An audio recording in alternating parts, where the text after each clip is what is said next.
नमस्कार दोस्तों, नमः शिवाय। जीवन ज्योति चैनल में आप सभी का हार्दिक स्वागत करती हूं। दोस्तों, आज की वीडियो है नवरात्रि कलश विसर्जन के विषय में। दोस्तों, नवरात्रि में जितना ही महत्वपूर्ण कलश की स्थापना का कार्य होता है, उतना ही महत्वपूर्ण कलश विसर्जन का भी कार्य होता है। हमें बहुत ही विधि विधान से और नियम पूर्वक कलश का विसर्जन करना चाहिए, जिससे कि हमें हमारे व्रत और संपूर्ण पूजा का हमें फल प्राप्त हो सके। तो इस वीडियो में आप जानेंगे कि कलश का विसर्जन कैसे करें, अर्थात चौकी पर जितनी भी आपने सामग्री स्थापित की है, और सबसे जरूरी चीज कि कलश के ऊपर जो आपने नारियल स्थापित किया है उसका क्या करें। बहुत से लोग ऐसा कहते हैं कि उस नारियल को प्रसाद के रूप में हमें फोड़कर और सभी परिवार में वितरित करना चाहिए, ग्रहण करना चाहिए। बहुत से लोग कहते हैं नारियल को नहीं तोड़ना चाहिए, लेकिन क्या सही है क्या गलत है, आइए मैं इस वीडियो में बताती हूँ कि आपको कलश के ऊपर जो स्थापित नारियल है उसका क्या करना चाहिए, क्या नियम है। दूसरी चीज, जितनी भी सामग्री है, जैसे कि आपने जो अक्षत, पुष्प, पत्तियां और कलश में जो आपने हल्दी, सिक्का, सारी सामग्री डाली है और जो आपने चुंदरी बिछाई है, वो सारी चीजें, ज्वारे और जो अखंड ज्योति आपने जलाई है, सब कुछ आपको क्या करना है, कैसे विसर्जन करना है, क्या नियम है, शुरुआत से लेकर आखिरी तक पूरा नियम आप लोग जानेंगे। और किस तिथि में विसर्जन किया जाना चाहिए, इसका भी नियम आपको इस वीडियो में पता चलेगा। तो वीडियो में आप लोग बने रहिएगा, अंत तक सारी बातों को समझ लीजिएगा। चैनल पे पहली बार हैं तो चैनल को सब्सक्राइब कर लीजिएगा। वीडियो पसंद आता है तो इसे एक लाइक जरूर कीजिएगा। कमेंट बॉक्स में माता रानी का जयकारा जरूर लगाइएगा। आइए माता रानी की वंदना कर लेते हैं। जयंती मंगला काली, भद्रकाली कपालिनी, दुर्गा क्षमा शिवा धात्री, स्वाहा स्वधा नमोस्तुते। देखिए, सबसे पहली बात तो दशमी तिथि में हमें कलश का विसर्जन करना चाहिए। अब कलश का विसर्जन करने के लिए सबसे पहले हमें क्या करना चाहिए। सबसे पहले आप सुबह स्नान आदि करके, आप जो भी आपका नित्य कर्म है उससे निवृत्त होने के बाद स्नान आदि करें, स्वच्छ वस्त्र धारण करें और नियमित जैसे आप पूजा करते हैं पहले आप पूजा कर लें। पूजा अर्चना करने के बाद आप भोग प्रसाद अर्पित कर लें, माता जी की आरती कर लें।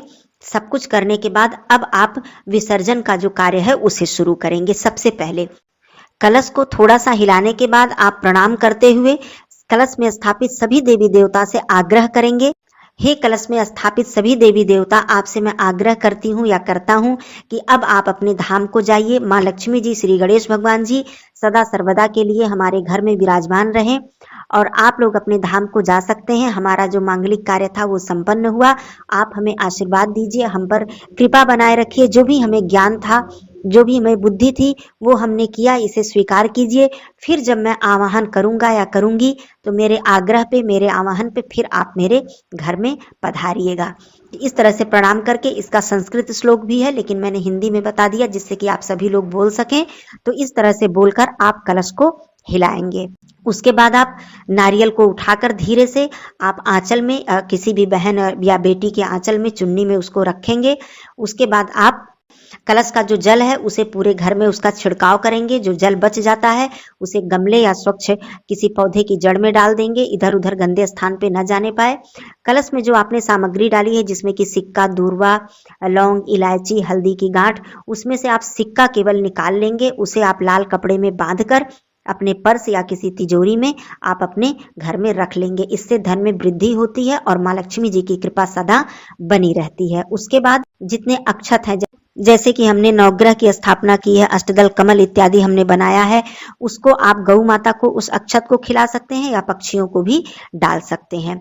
उसके बाद जो चुंदरी आपने बिछाई है उस चुंदरी को आप साफ करके रख सकते हैं, दोबारा पूजा में प्रयोग में ला सकते हैं, इसमें कोई दिक्कत नहीं है। माता जी की जो मूर्ति है, प्रणाम करके शीश झुकाकर आप यथास्थान जहां अपने घर के मंदिर में रखते हैं या जहां भी आपने मूर्ति रखी है वहां पे आप उन्हें स्थापित कर दीजिए, रख दीजिए।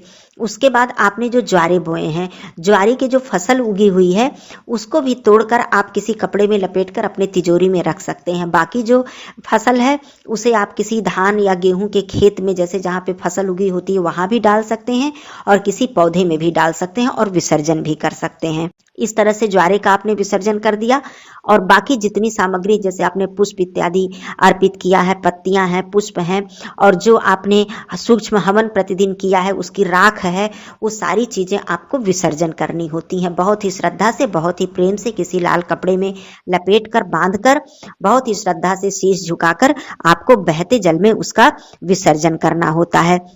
अब बात करती हूँ कि कलश में जो आपने कलावा लपेटा है, कलावा बांधा है, उसे आप उठाकर आप अपने पास रख सकते हैं, अपने पर्स में रख सकते हैं उसे। वो कलावा भी बहुत ही शुभ और श्रेष्ठ फल को देने वाला होता है। कलावा को आप रख लें, उसको विसर्जन करने की आवश्यकता नहीं है। या फिर उस कलावा को अपने हाथों में आप बांध लीजिए। पुरुष हैं तो दाहिने हाथ में, महिला है तो बाएं हाथ में उस कलावा को आप बांध सकते हैं। या फिर आपके बच्चे हैं, अपने बच्चे के हाथ में भी उस कलावा को आप बांध सकते हैं। आप ये सारे कार्य करते समय आप माताजी की स्तुति करते रहे, माताजी के मंत्र बोलते रहे, या फिर माताजी से ये प्रार्थना करते रहे कि हे माता रानी, मुझे जो भी ज्ञान था, मेरे पास अल्प ज्ञान है, मेरे पास बुद्धि नहीं है, ज्ञान नहीं है, जो भी मुझसे हो सका इन 9 दिनों में मैंने आपके चरणों में जो कुछ भी अर्पित किया, आप उसे स्वीकार करें। मेरे कुल परिवार, मेरे पूरे कुटुंब को, मेरे संतान को आशीर्वाद दें।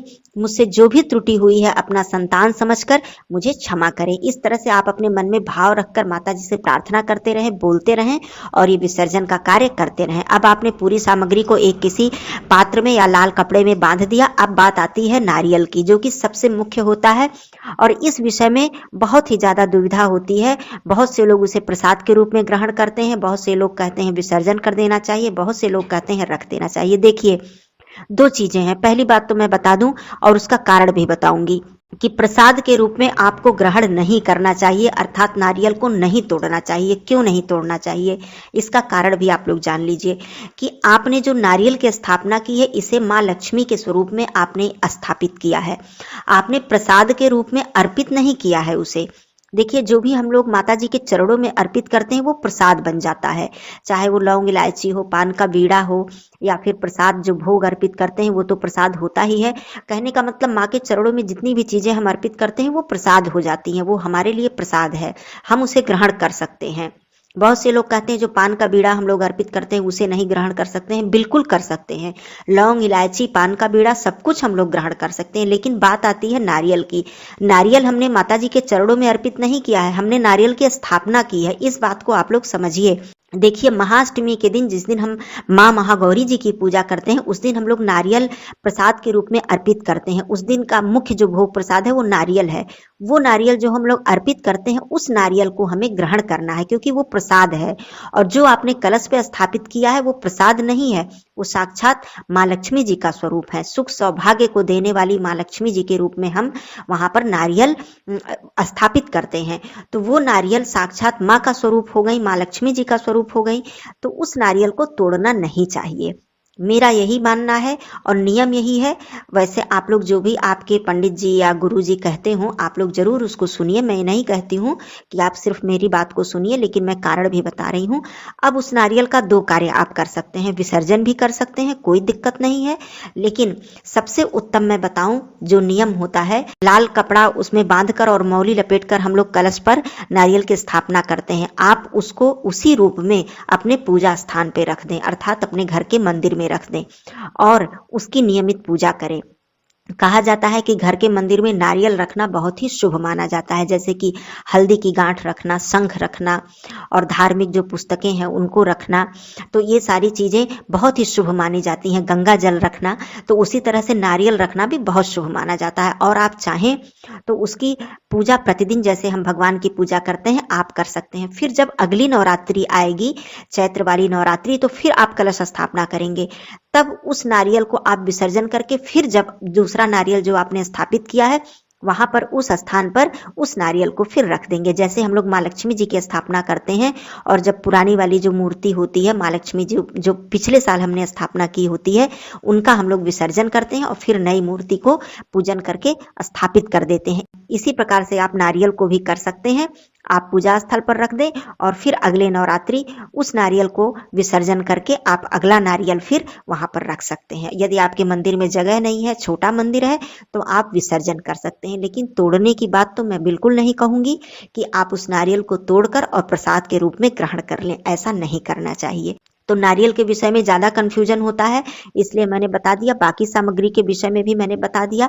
हाँ, अखंड ज्योति के विषय में मैंने अभी नहीं बताया है। देखिए, कभी कभी ऐसा होता है कि तेल हम लोग पर्याप्त, अखंड ज्योति जब जलाते हैं तो तेल पर्याप्त डालते हैं, क्योंकि ऐसा ना हो कि अखंड ज्योति बुझ जाए।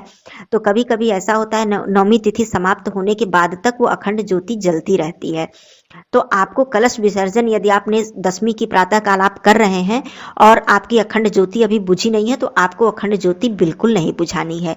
उसी चौकी पर, उस स्थान पर अखंड ज्योति आप वहीं पर रहने दें। बाकी सामग्री हटा लें।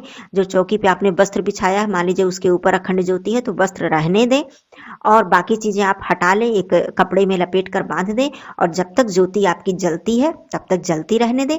खुद से जब अखंड ज्योति शांत हो जाए तब आप उस पात्र को हटाकर धुल लें। मिट्टी का पात्र है तो आप उसे रख सकते हैं या विसर्जन कर सकते हैं। और धातु की जो दीपक है, धातु का है, तो आप उसे साफ करके फिर अगली बार पूजा के लिए आप उसे रख सकते हैं। तो अखंड ज्योति कभी भी मत बुझाइएगा, चाहे वो कितनी भी देर तक जलती रहे।